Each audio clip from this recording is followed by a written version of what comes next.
Hi there. I thought I would give you another list because I love lists. I'm a millennial. We're all about the listicles. But this will just be a list. So first off, this is going to be a list of my top 10 5 stars of the year.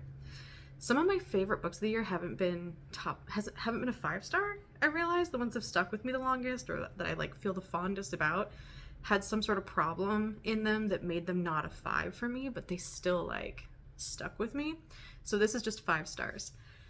If you can guess what my first book of the year is by the little bit of my shirt that I'm showing you right now, put it in the comments in the beginning of the video, because I'm very curious if how many of you here recognize this and can guess what my top book of the year is. So a little bit quick about how I give 5 stars. 5-star books are ones where there were zero or hardly any flaws with the writing from my perspective. The pacing of the book was great. The characters were 3-dimensional. They had more than one motivation. They had more than one emotion. They were well built out, well fleshed out characters. The dialogue wasn't awkward and clunky. The characters worked well with each other when they interacted. The world building was consistent, clear, and coherent. And the book stuck with me. It made me think about things. In the case of my number 1 book of the year, I made it my personality for a few weeks. The shirt. It was an audiobook. If there was an audiobook that I wanted to order the physical copy of specifically because of how much I loved it so that I could read it again, that made it a 5-star. If I couldn't stop thinking about it positively for an extended period of time, that was a 5-star. So there may be some 4.5 stars that I went back up and rounded up to 5. There were some that were really close. They just didn't hit exactly how I needed them to hit. And because of that, I hardly got any 5 stars until the end of the year when I started really thinking about what I was consuming and what I was looking for in a book. So I'm gonna move a little bit closer because it's a little more comfortable. You are okay, sir. You don't have to move. So I real quick wanted to give you a rundown. It was really hard for me to come up with the top 10 books because I had 27 5-star books so far this year. I don't think I'm going to get any 5 stars in December. There may be 1 or 2, but I'm not holding my breath for it. So real quick, I'm going to give you just every 5-star book of the year with no information about them. And if the cover looks interesting, the title sounds interesting, you can go look them up. And then some of these are going to be in my top 10. So we'll go this categorically. Before I get into giving you the list of the 5 stars, here's a little extra information. Some of the categories, I chose the book that could fit in. If a book could fit in multiple categories, I chose the one that it felt like it fit in the most to me. So you will see some Stephen King's, which are not in horror categories because to me, they were not a horror. The book's goal was not to give you a feeling of anxiety, horror, horrific events. The book had another thing. So some of the books, if they had a fantasy element that they strongly used, I put them in fantasy. If they had a sci-fi element they strongly used, I put them in sci-fi. Not all Stephen King books are horror. They just have some gruesome things that happen. But I have a really strong opinion about that because there's lots of other authors within those genres that will have some bloody, gruesome, gory, semi-horrific things happening to people. There may be a fantasy with a torture scene. Does that make it a horror book? No. So I feel that way about Stephen King books. Those aren't always going to be in horror.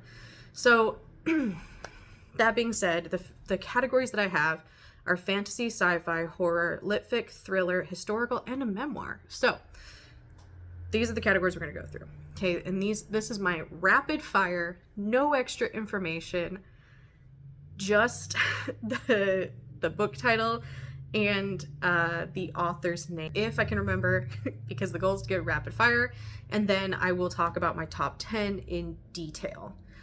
So here we go.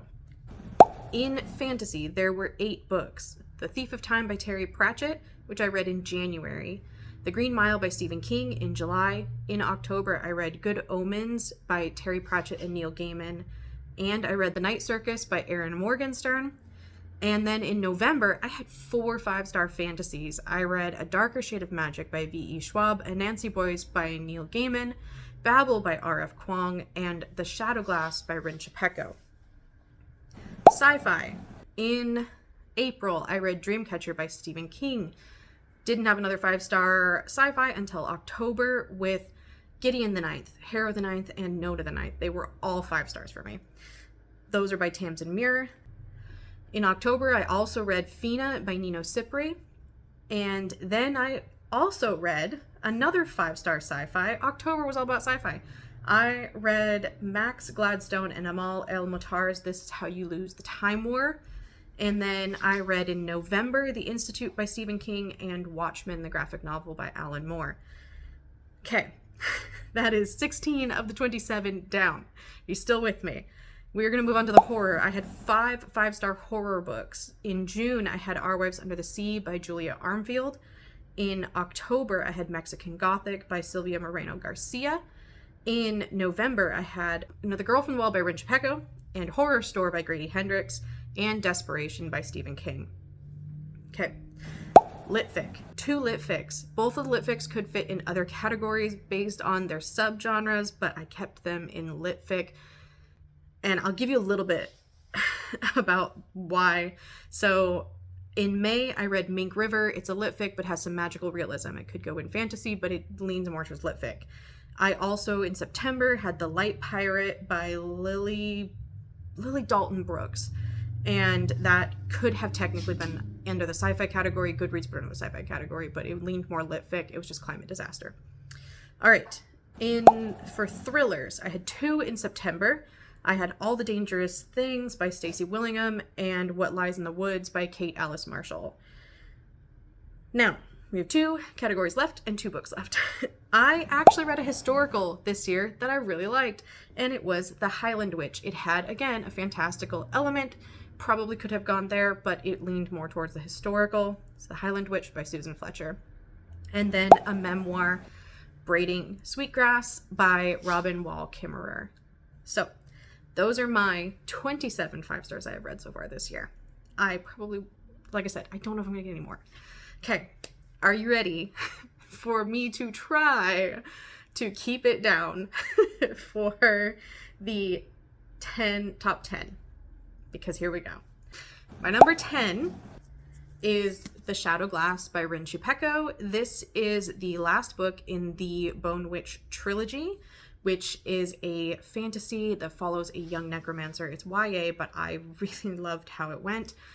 Follows a young necromancer as she learns that she has her ability, learns how to control her ability, and becomes extremely powerful, and goes on a journey of semi-self-fulfillment, but also about changing the world. Because it's YA, we got to change the world. She has learned that she's a necromancer because she raises her brother in the beginning of the first book, and so there is a lot of examination on sibling bonds and familial relationships, as well as the types of found family relationships that we have. We have a strong mentor-student relationship, and we also end up, there's a little bit of a almost enemies. They're not quite, they just dislike each other, like strong dislike to lovers, but it's all closed door, which works really well for me, especially in YA. I don't want to hear about teenagers. So Shadow Glass, necromancy, dark magic, woman controlling, like learning, a young woman learning to control her power, and some dragons, and just really good overall. Some female friendships. It's just overall a really good book. There's also an exploration of gender identity and what it means in a world that is heavily split into gender roles. So one of the things in this book is that when I can't remember how old, but as an adolescent, you go through this heart's glass ceremony and you get assigned a color of your heart's glass. If you're a girl and you get a specific color, you end up being there is a bit of a exploration of what that means and what it means when you don't fit that gender binary, because Rin Chupeco is a non-binary author, so they have given us lots of things to think about in that realm, but not heavy-handed. It's very much fits with the genre and fits with the age that it's meant for, and in a side character capacity, so it's not what the entire story is about, but there is a good analysis of that in there that I did really enjoy. So My number 9, which I don't have, is Braiding Sweetgrass. I listened to it on audio. It is by Robin Wall Kimmerer. She is a professor I think she's in New York. And it is half memoir and half science, and it talks a lot about what it means to be in the intersection of Indigenous and woman in science, especially in the era that she came up in, and how that all folded together for her rediscovering her roots and teaching her children in both a scientific and a cultural capacity. And there were some elements in here that made me really emotional. There's a couple of specific ones about mother-daughter relationships that I had to take a step back for a second and think about, because I don't have that type of good, open, honest relationship with my mom. And so thinking about that, there's some conversation about dealing with a spouse with depression, just some really good conversations about that, all wrapped up in science and academia, which I found really interesting coming from a similar academic background. So that is Braiding Sweetgrass. I really recommend the audio of it. I didn't grab that one. One sec. Oh, it's because I don't have it. I gave it to a friend to read it back in like March, and she hasn't read it yet. So it's The Thief of Time by Terry Pratchett. This is the first book that I read in January that I really liked. I had another one that I picked up that I hated, and I set this one aside because I knew I would probably like it, and I wanted to have it be that, like, okay, this last book sucked, this one's really good. And it was. So this is kind of the book that like jump started me back into reading this year, actually. And I just really loved it. It's Discworld 26, but the cool thing about the Discworld is that you don't have to read it in any order. They can all work as standalones, or you can read them in order. It really doesn't matter. And so I had been told that, and I wanted to read one, and I decided I was going to let the universe decide. So whichever one I found in a thrift store first, that's the one I would pick up. So I found The Thief of Time. And this one follows Death, who is a personification of death, Grim Reaper style, and his granddaughter, Susan Ho Height, I believe, as they try to stop an apocalypse.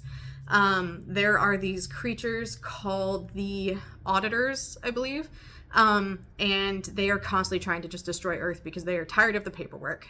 And that's pretty much, there's multiple times that they try to do this, and Death and his granddaughter have to stop them all the time. So we are following that they want this perfect clock built. And if the perfect clock gets built, it like measures time too correctly, and that causes time to stop. So we have some interesting ideas of time travel and how time runs, like whether time is linear or wibbly wobbly. And I just really liked it. It was really funny. One of the first lines in it hooked me, and it was like, it was too early in the morning to be this early in the morning. And I was like, oh, Terry Pratchett, you're speaking to my soul. So it just had like little one-off lines like that made me laugh. The footnotes were more hysterical. I have never laughed that much at a book, and I was sold on Terry Pratchett. I've read so many more books from him this year, and I definitely recommend him. So that is The Thief of Time. Then that brings us to number 7 is This Is How You Lose the Time War by Amal El Motar and Max Gladstone. And I just really loved this. Like, it's tabbed. It's one of the first few that I tabbed. And it's tabbed in, where did I put my explanation of the tabs? So the light blue are admissions of love that I thought were just really beautiful. The blues are descriptions of the characters because we don't get a lot of them.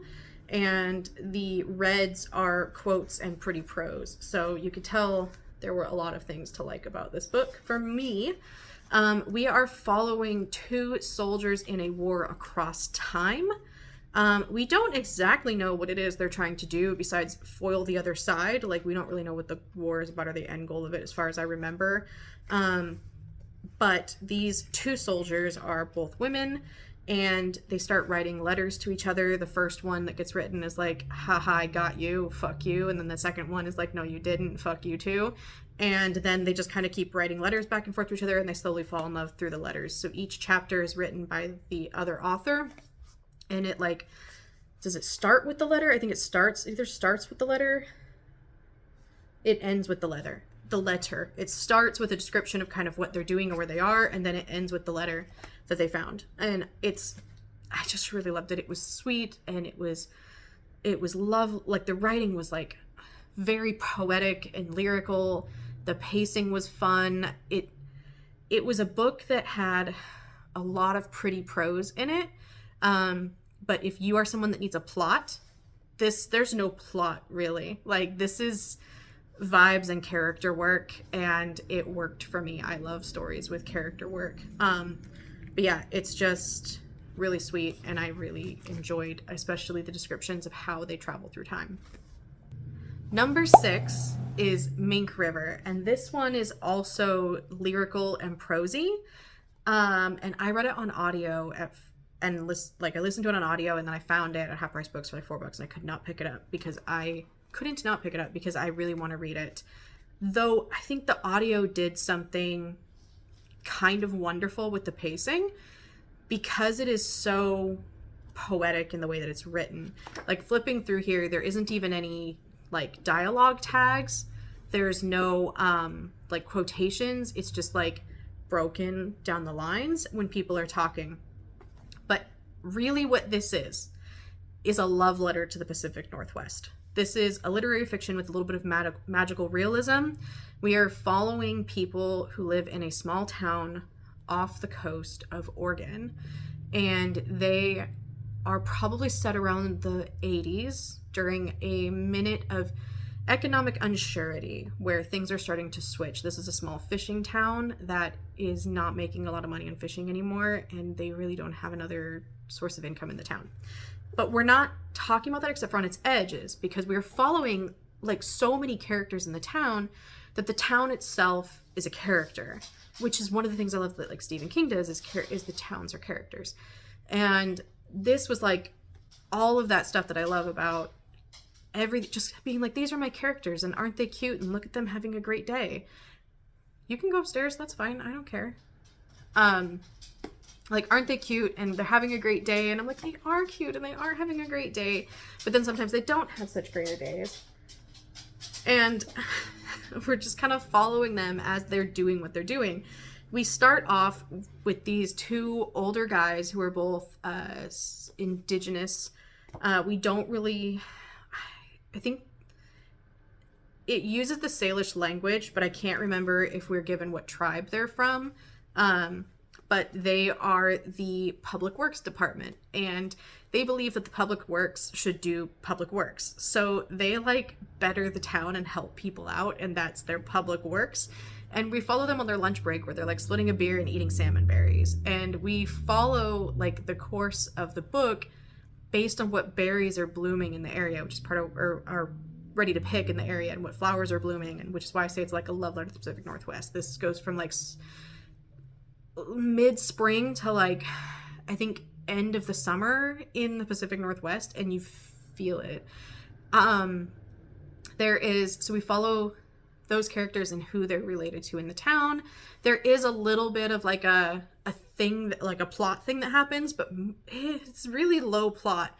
And we're kind of just following these characters.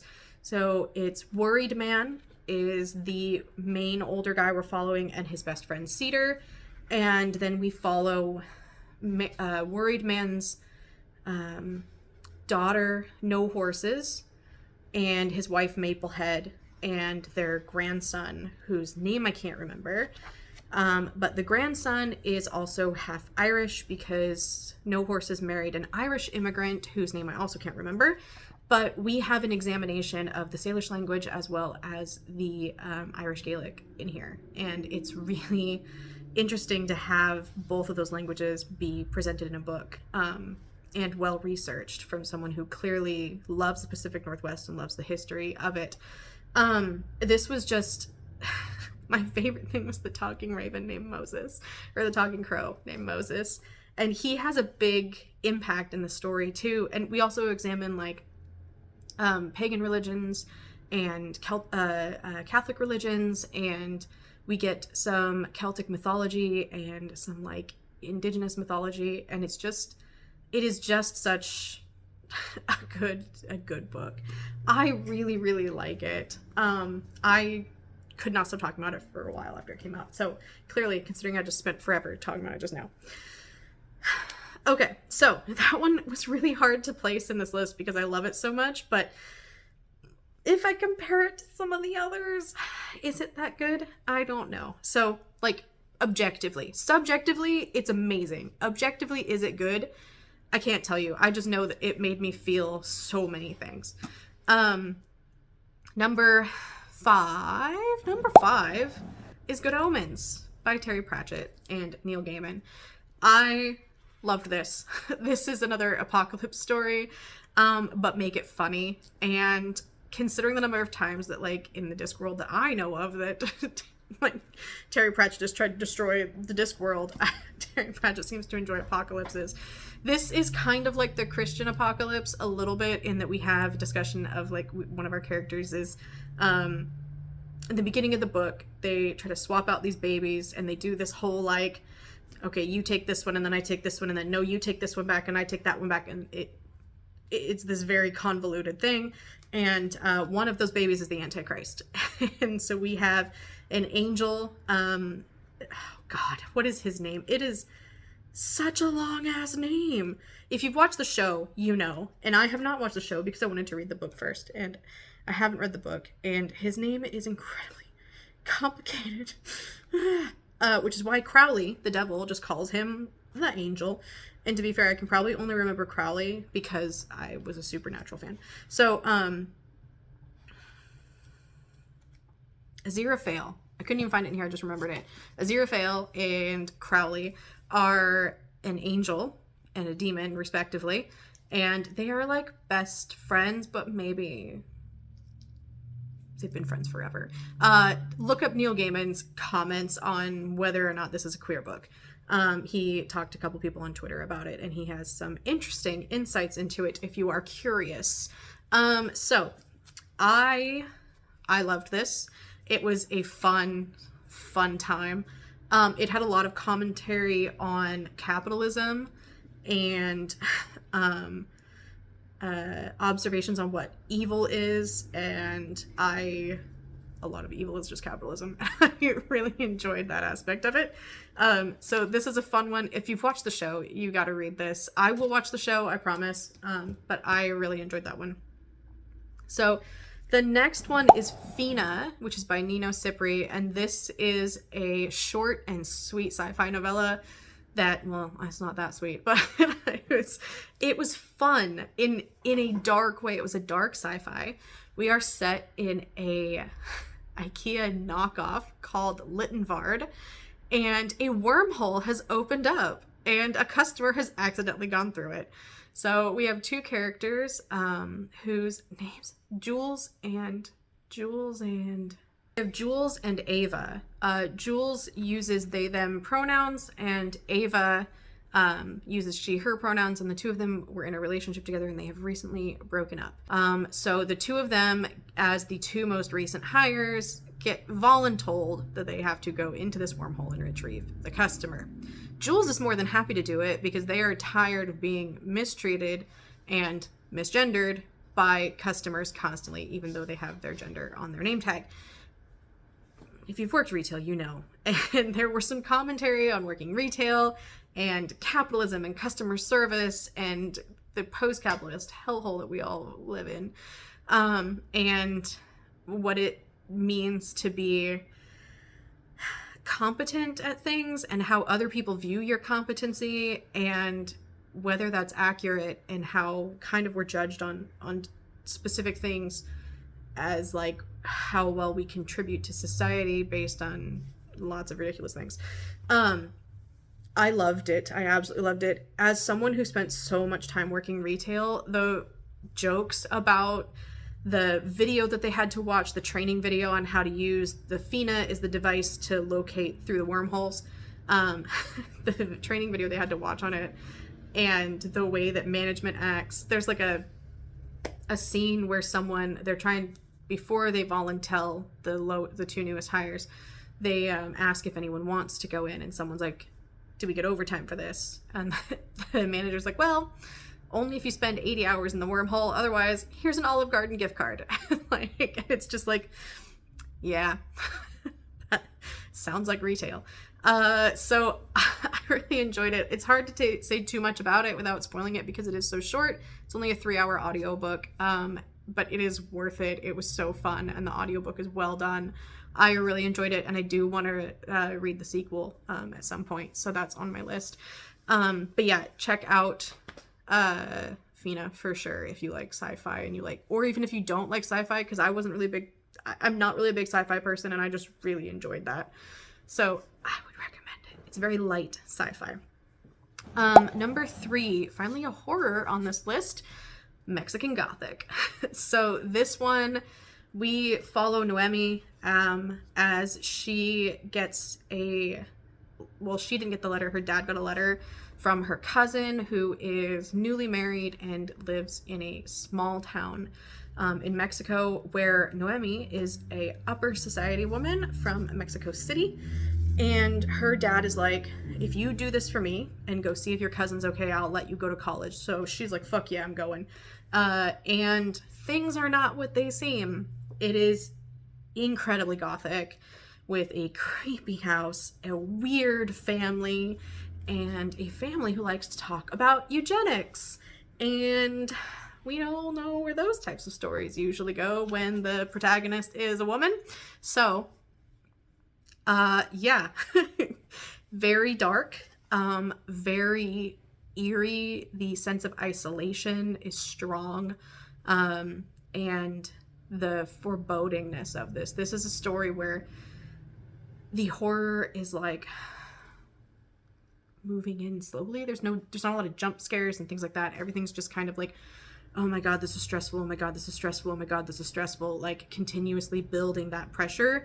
There are some scenes that are a little darker and spookier, but they're so far in between of like just the what is happening of it all that I fell in love with it. I flew through this, absolutely loved it, really recommend it. I'm gonna be looking for more from this author. So number 3.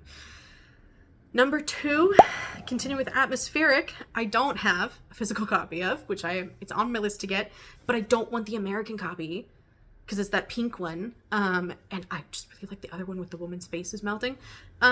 Is Our Wives Under the Sea by Julia Armfield. This is a horror that is also short and incredibly atmospheric and eerie. I described it as like liminal space. It's like, or it's eerie. It's like, if you've ever been in a museum, like in the UK or Europe, when there's hardly anyone in there, and then like organ music starts playing. There's one specific museum in Glasgow that I used to go to all the time, and I distinctly remember being in there when there was not very many people, and I was like, for the organ show started, and I was like, what the fuck is happening? Like freaked out.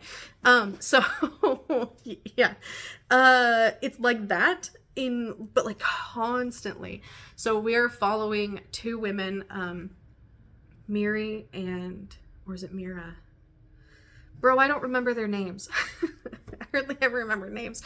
But one of them is a marine biologist, and the other, I can't remember what she does because she's not working through most of the book.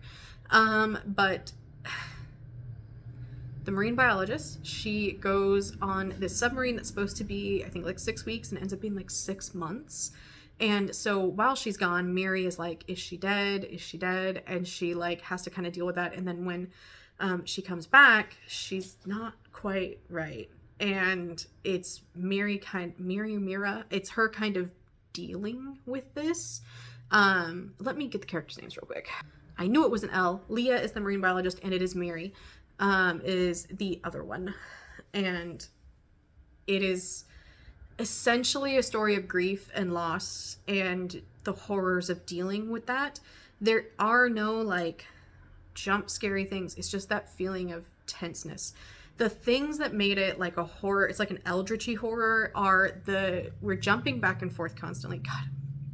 We're jumping back and forth constantly between Leah's chapters and Mary's chapters. And in Leah's chapters, we're not hearing from her right now. we're reading from like a journal that she's written while she was in the submarine, and it is everything that's happening to them while they're in that submarine. And those are the parts that were freaking me out, because I don't like dark, deep water, and I don't like small spaces in submarines, because they are both freak me out. I would never, I won't get dive certified, because no, like I freak out with like pictures of caves. Oh my god, I used to watch Monster, oh my god, what was it called? River Monsters. Jesus Christ. I used to watch River Monsters all the time. And there is an episode where he goes to the Loch Ness, and that lake is full of tannins. It is murky, and he's like diving, and all he can see is like this far in front of his face. And I was like, please stop. I know you're not going to find anything, but please stop. You're scaring me. I can't handle it. I had to like leave the room. My brother was like, what are you doing? And I was like, I'm making popcorn because I can't watch this. Like, I just was like freaked out over it. So dark water freaks me out. And the cool thing is like the parts of the book are titled with the different photic zones. And so you have like the sunlight zone, the twilight zone, and like it's just so good. So, and as you go through deeper into the ocean, and you get deeper into the eeriness of the story and deeper into the relationship between the two characters. It's another one that's highly character driven, really low plot. A lot of people didn't like it because it is such low plot, but it's all about the mood, the atmosphere, and the characters. And this is another one that I could not stop talking about for like weeks.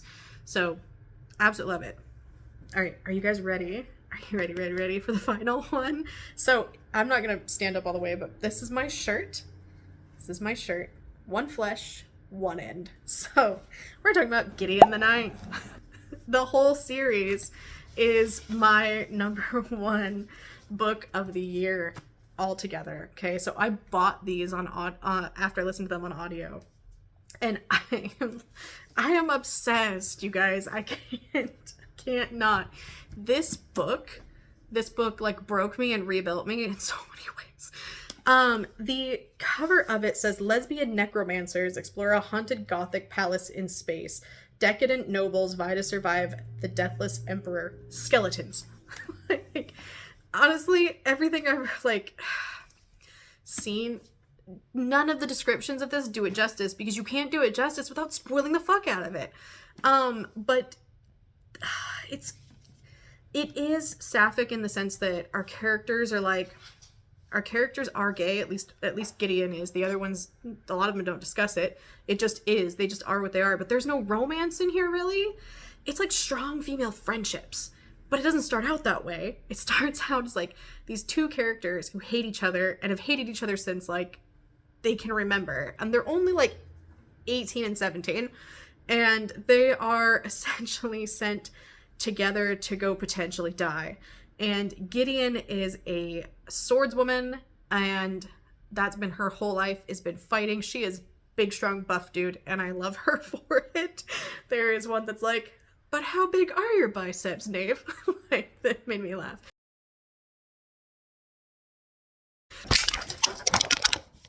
Okay, so me just getting too excited and knocking all of my shit over. All right, everything's fine. I have a really good case on my phone. So anyway, the names in here are really weird and wild, and I love them. Essentially, okay, I'm trying to remember from Gideon's that don't spoil the other ones, because this is one where do not look up plot synopses for the other two, because you will spoil things. And do not look at people's conversations online. I got the subreddit suggested to me, and just in the preview, it was a ton of shit was spoiled, and I was like, stop doing this. Like, I won't look at other things talking about this because the spoilers. So, okay. There are 9 planets that are called houses, and each house has their rulers, and their rulers have been called to the first planet to go through this series of games so that they can be promoted in necromancy, because our second character in here, Harrow Hark Nona Gesimus, is the necromancer in our story. and she is the daughter of the ninth house. Gideon becomes the cavalier of the ninth house. Each of the royalty of the houses have a cavalier that protects them, and they're supposed to bring them to here. Gideon is not actually the cavalier. Harrow convinces her to be her cavalier, to stand in as her cavalier, because she's a better fighter than the actual cavalier, which is like a knighthood, like a given, you have to inherit it status, and Gideon is an orphan. She didn't have any status, but she's the best fighter on the ninth planet, which doesn't have a lot left to it.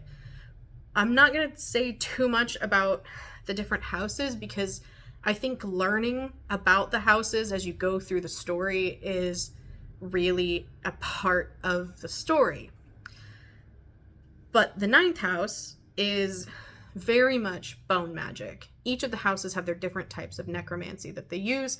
The ninth house is bone magic. So we get my favorite type of necromancy, because my inner emo kid was just like loving these books. 17-year-old me would have died if these had existed. I went onto Spotify and made a whole 2007 emo playlist that also included some Stone Temple Pilots and Alice in Chains as well, based on this fucking book and scenes in this fucking book, because I could not stop, okay? So, each book picks up exactly where the other one left off. And the fourth one is supposed to come out this year. And I need it, because I need to know what happens. This one, if you read it on its own, is really a good story. You could read it and probably be okay with not continuing. But would you be okay? Probably not. I was not okay at the end of this book. I was not okay. I immediately started the second book, and then felt feelings that I can't say here, but are very common for everyone else to feel when they read the second book. So after the first book, we follow a different character in each book. And it's set in the same world. It's continuing the story, and we're getting more and more revealed to us that was actually set up incredibly well in the first book. And when I went back, I was like, oh my, when I was like thinking about it, I was like, oh my God, that explains that. Like, so I was given a podcast recommendation called The Unlocked Tomb. This whole trilogy together, fourth book coming, is called The Locked Tomb. So there's a podcast called The Unlocked Tomb, where they go through the books chapter by chapter and talk about them. So when I do my reread next year, I plan on reading the chapter and then listening to the podcast, and then reading the chapter and listening to the podcast, which is part of why I haven't started this yet, because it's going to be a longer thing that I want to do. And I need the next book. I'm obsessed. I think about this constantly, so that this doesn't turn into 45 minutes of me gushing about how much I love Gideon the Ninth and how much her sassy sarcasm is like feeds my soul. I am gonna end this video. So if you liked this, please like it. If you want to see more from me, maybe if you want to see me talking about the book and the Unlocked Tomb podcast as I go through it, subscribe, because I plan on doing that next year. If you have any comments on my favorite books of the year, you hated any of my favorite books of the year, let me know, because I want to know. So that's all I got for today. I want to reread this book. I don't want to do anything else. I want to read this book now that I start talking about it again.